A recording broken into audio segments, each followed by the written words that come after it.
What's happening, Facebook, YouTube? This is the book spot with Joseph McCrae. Got a new guest on tonight, Mr. Eric Grandy.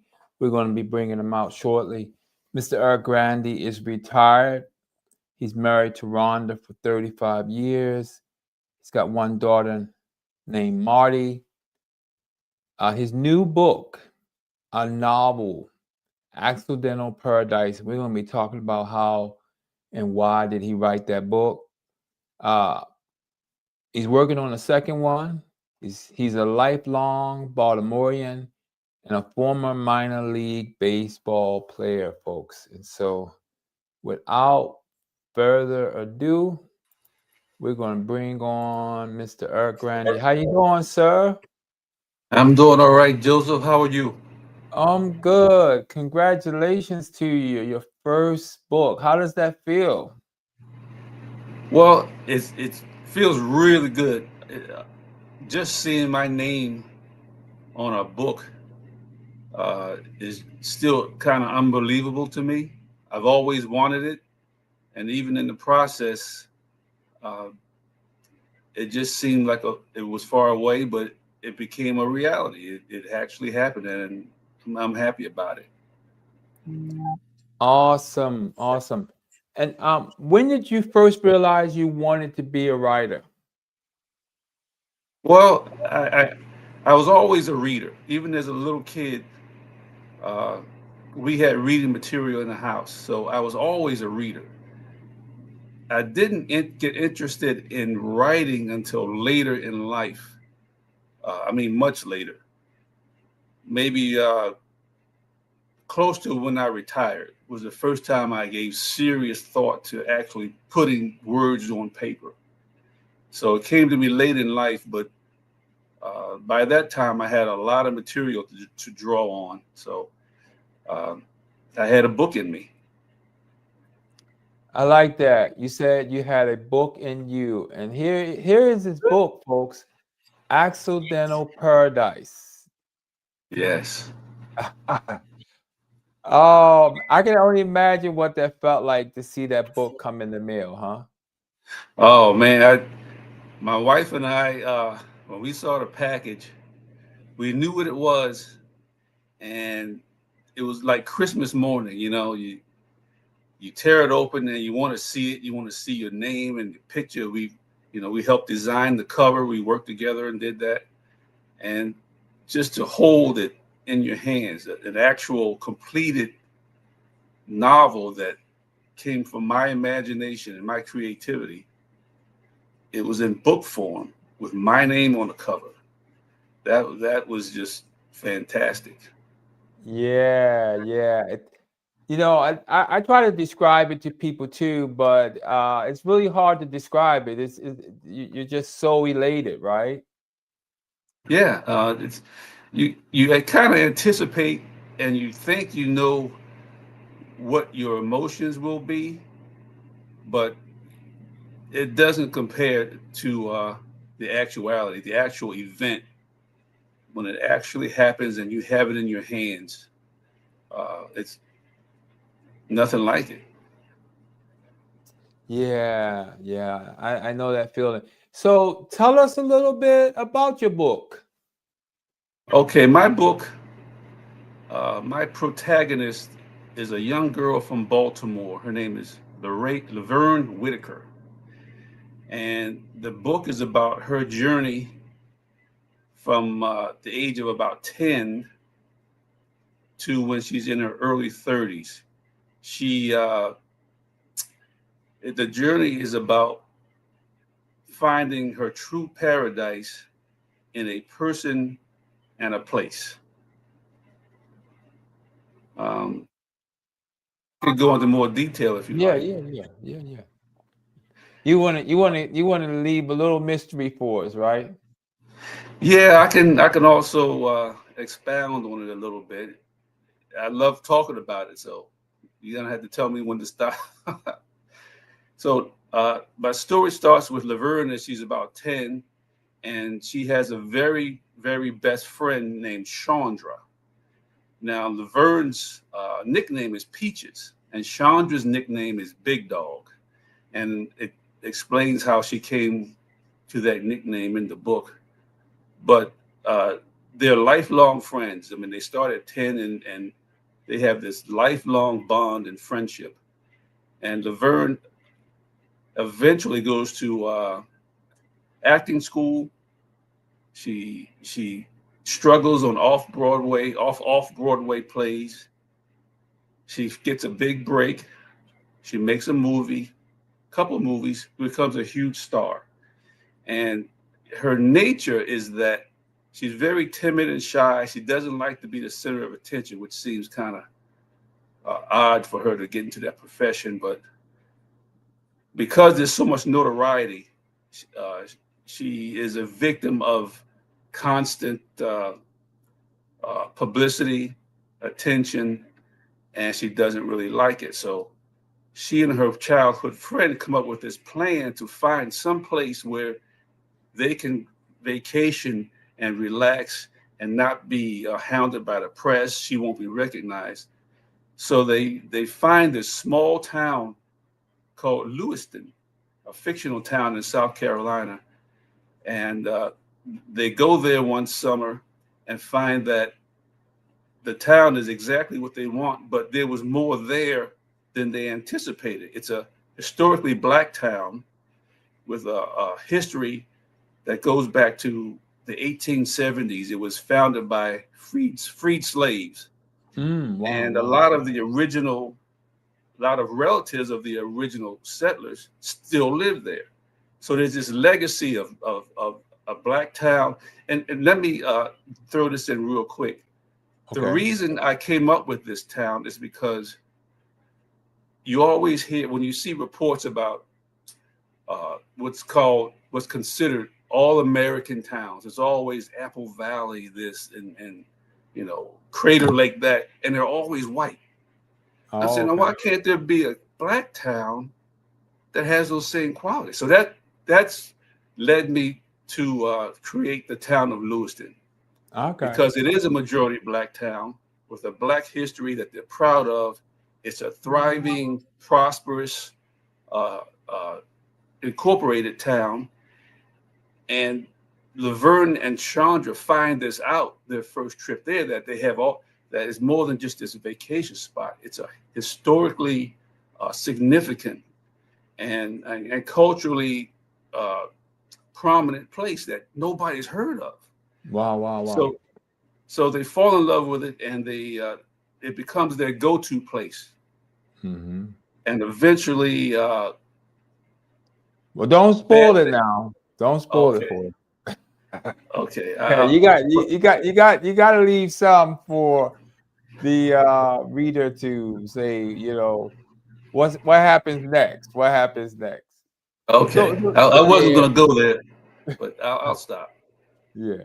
So so how long did it take you to do this book? My original manuscript took me about 8 months, Okay. and I found out later that it was that my word count was way too high. Uh, I had no idea of a word count. I was a real novice at the writing thing, and I was just putting words on paper. I was just writing this story, and I'm just going to town every day. And I eventually found and was told by others in the industry that it was way too long. So I had to reduce my word count, and that's what we have. That's what you have in the book today.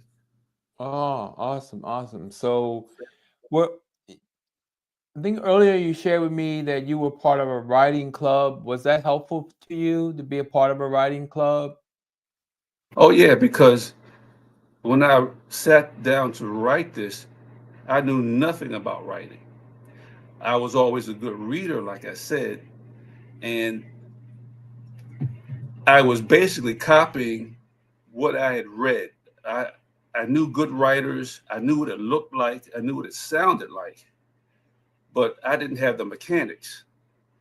So the writing clubs kind of honed those in me. They sharpened my storytelling, and they just help me to tell the same story in fewer words, be more descriptive. So yeah, those writing clubs really kind of sharpen my skills. Yeah, and the writing club. I'm sorry, were you saying something? No, no, no. You can go ahead. Yeah, so the writing club he's talking about is the Black Writers Guild, great writing club that gets together once a month, and should think about joining folks if you're out there. I've learned a whole lot over the years as well, Eric. So tell me, for the people who are listening to it, um, what would you say people should do who are like anticipating or contemplating writing a book? What kind of words of advice would you say to them? Well, I go back to what writers told me. Just you got to get started. You got to start. And a lot of I never had that problem. I mean, Mhm. once I started, I was in it. I mean, I was hooked, and I was determined. Every day I would write something. But for those people who wanna who want to write, I would say just put something down on paper. Just start, and it'll build from there. That's good. Wilmer Brockington Parker jumped in there and said, "Congratulations on publishing." Wilmer, I just found out that tonight is his book launch. That we connected, and this is his book launch. It's actually on Amazon right now. Is that right, Eric? Yes, absolutely. It's oh man, what about a perfect timing? It was. So It was perfect. perfect timing, I tell you. So what was your schedule like when you were writing? Like how many days out of the week? How many hours you think you spent? Just to give the people listening an idea of like what it takes to kind of get a book done. I know for me, I went to a book launch. Well, actually, it wasn't a book launch. I read it. I listened to an interview with James McBride, one of my favorite writers, and he said that he gets up at 3 o'clock in the morning to write. And I would go, really? So I started getting up about 6. Okay. And what I found was that there were no distractions.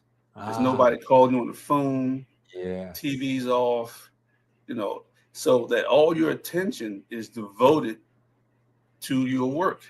So that's basically my schedule. I usually get up about 6 o'clock in the morning, and I write in two shifts of about 6 to 9:30, and then I go back again about 4 to 6:30. So I spend about 5.5 hours of writing a day. Hmm. Good stuff. Good stuff. And what was it like getting to the finish line? Knowing that you were wrapping up your book. What was that like? Well, it was a relief, kind of. Uh, Even at the very end, I wasn't sure of how I would end it, and I had to give that a lot of thought as to how I'm going to bring it to it. Because in the process, you're solving problems, you're introducing characters and situations and things. So in the end, uh, I hadn't really thought about that until I got there, and I think that I found a very suitable ending. Most people, everybody that's read the book, tells me that they really enjoyed it. That it's a good piece of work. So the ending must be pretty good. Awesome, awesome to get feedback before you publish. And how was the editing? How did you go about your editing? Well, initially, I edited the best I could. And like I said, I didn't really have the tools of a good editor. So when I submitted it to my publisher, I knew that in spite of all my best efforts, that it needed a professional touch. And my publisher, Austin Camacho, teamed me with one of his editors, and we worked together, sharpening the prose, sharpening the scenes, and getting rid of words that you don't need. And so uh, that helped was really major. My my first edition was not published ready, but by the time I worked with Austin and his editors, it was there, and I learned a lot, and I'm a better writer for it. Awesome. Good to hear that. Folks that you who are watching this video or going to watch it later, you have to get a team behind you, and you have to have that editing piece. You really got to have that editing piece because you can't always see the things like someone else could see them. Yeah, Right. that's really good you shared that. So did you ever run into some times where you just didn't want to write? You know, you just felt like, you know what, forget about this. And how did you get out of that situation? Well, to be honest, I never, even today, I don't have that problem. I never say I don't feel like writing. Sometimes I'll just take a day off, Okay. but the urge to write is always there because I'm constantly, it's always on my mind.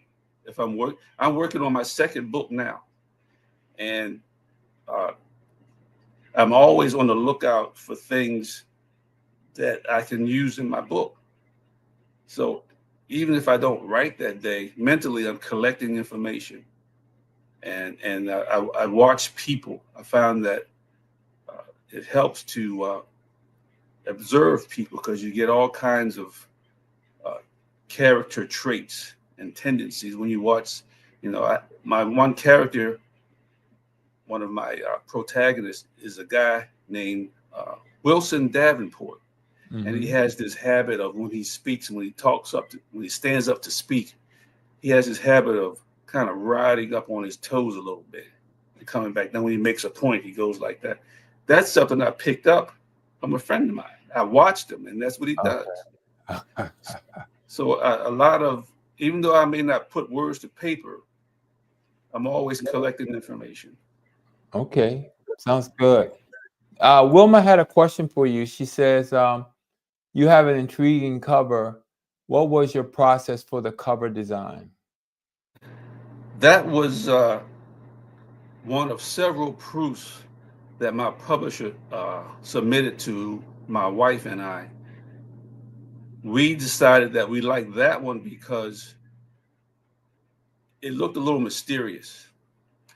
And one of the few tweaks that we made was there are images in the lenses. If you look closely, those sunglasses in the lenses. In one, there's the image of the Hollywood sign, and the other one there's an image of a small town house. And both those elements are crucial to the story. So, and my wife and I decided, yeah, that's an attention getter. If you see that cover on a bookshelf, you're going to look at it. It's going to draw your attention.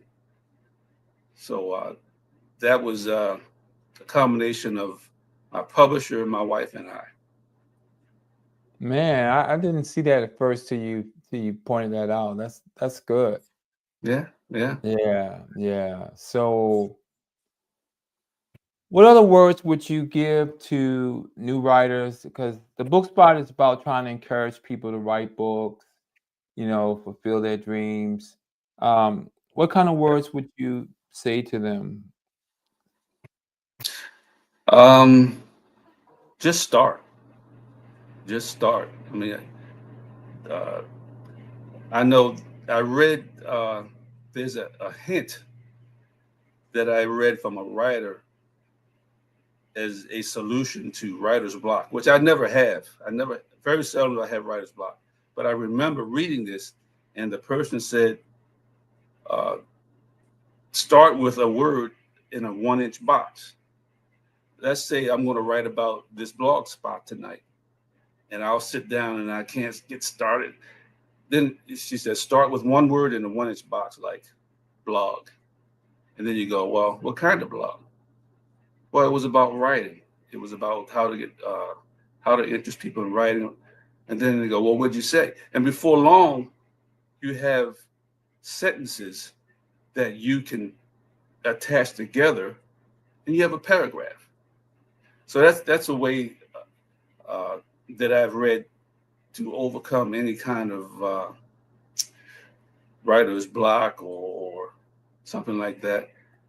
Just start small, and you got to put something down. You just put something on paper. You because lots of times what you put down originally won't even be there once you've written and gone through it and edited. That original, those original lines of text won't even be in your final edition, but it gets you started. Yeah, yeah, that's good. Um, I, Wilma, I hope you type this in. Wilma doesn't call it writer's block. She called it writer's laziness. So Okay. I think that's the wording she used, but hopefully she'll type it in. But yeah, yeah, yeah. You got to keep the spigot open and keep the flow going. That's good. Um, so now after you've written the book, you go into something called authorpreneurship. Are you ready for that? Authorpreneurship, is that the Yeah. marketing end of it? Yeah, that's the marketing, that's the business hat. That's you got to sell it now. Are you ready for that? Well, I'd better be ready because I'm in the middle of it right now. It's different. It's not as fun as writing. I wish I could just write, but my publisher has uh, he slowly introduced me to that end. I've been to some book launches. He had a he ran a convention down in Columbia a few weeks ago where there were tons of writers and authors and editors. And I have some blogs scheduled, and I have to respond to the blogs, and then there's some live events. So this is more the business end, but it's a necessary part. And like I said, I'm just now getting involved in that, and it's new to me. So I have to get used to it. It's necessary. So I just have to do it. Yeah, yeah. So something just came to my mind. Have you identified who your audience is? Who's your audience for your book? Well, that's a good question. So early on, someone asked me that. I didn't write it with an audience in mind. It's I. It seemed to me that my audience would be people 30 and over, but I've since been told that it would appeal to a younger audience. Uh, I'll have to accept it. I mean, I didn't write it with any audience in mind, to be honest. I just wrote a story. Okay, But okay. Um, that's good. You just wrote a story. You just got out there and wrote the story. That's yeah, yeah. and other people will tell me uh, what my audience is. I'll go, okay, all right. Okay. Yeah. So I want to tell people that your book is on Amazon. It just got released, folks. Perfect time, and I connected with Mr. Eric, and his book is out there on Amazon. Check it out. Um, get a copy, absolutely. And I've done something here, but yeah. So we've been talking with Mr. Eric Grandy, who just wrote a novel called Accidental Paradise. Sounds like an interesting book. Sounds like an interesting story, and he's still working on another book. he's got the writing bug, and it's moving. That's it. It's moving. Yes, I Oh, do. yeah. Well, Eric Grandy, I'm glad you were able to make it to the show, and I'm glad that we were able to connect. And I'm so happy that you've written your book. You got the enthusiasm like so many authors have when they birth their book. That's what it is. It's a birthing. It's like a Mm, release. I like that. Like a fulfillment like no other. Mm. And I want to thank you. I want to give you the last word before we wrap up for the night. You got the last word. Okay, well, first of all, I want to thank you, Mr. McCrae, for providing this opportunity for me. It was totally unexpected, but I accepted graciously, and I fully appreciate you providing this opportunity.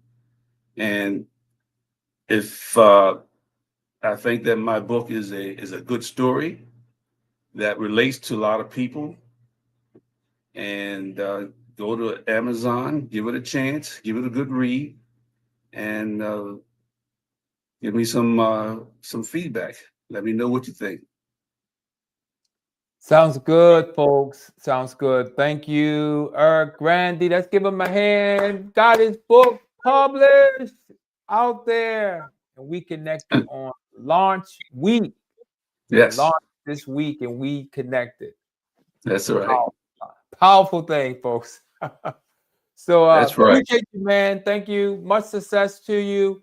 And I'll be checking in on you too, just to see how things are going. If I know of anything coming up, definitely will bring you in. And I'm a member of the Black Writers Guild as well. So we should see each other one of those times. All right. Right. Looking forward to it. All right, sir. Thank you so much. And thank you, Wilma, for connecting us too. Wilma Brockington, the That's right. Thank chairperson you. of the Black Writers Guild. Appreciate you. Thank you, Have a good Wilma. And thank you, Joseph. You up, sir. Have a good evening. You too. All right.